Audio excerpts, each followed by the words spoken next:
Throughout history, humanity has sought guidance, from the divine turning to sacred texts, prophets, and teachings to navigate the complexities of life.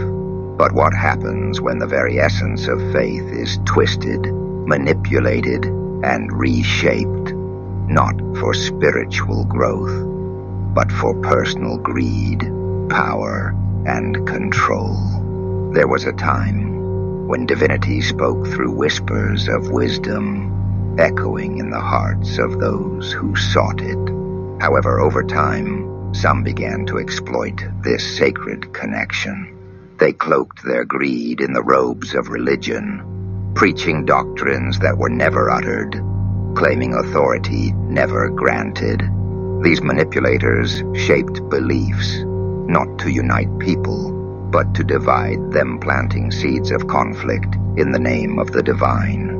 Wars were waged, people turned against their neighbors, hatred spread like wildfire, all while banners of faith waved above the chaos.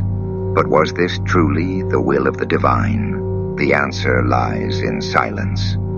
A silence that reflects disappointment, perhaps even heartbreak, for every act of violence justified by twisting sacred words, for every law enforced that served power instead of compassion, and for every soul led astray by false prophets.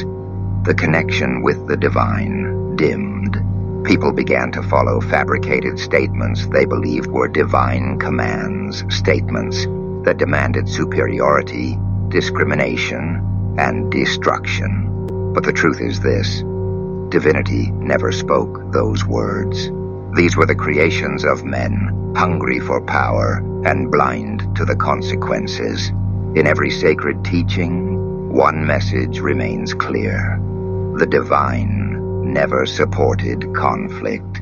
Whether in the soft embrace of love, the call to forgiveness, or the pursuit of justice, divinity always sought peace among humanity. And yet humanity has failed to uphold this simple truth. When God gave up, it wasn't an act of abandonment, but an act of reflection. It was not divinity that turned its back on humanity. It was humanity that turned its back on divinity. But there is hope. The silence of the divine is not the end of the story.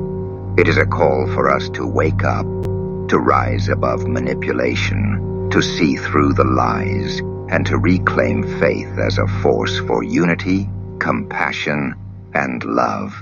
The divine voice remains. It is within each of us, waiting to be heard again. The question is, will we stop the noise and listen?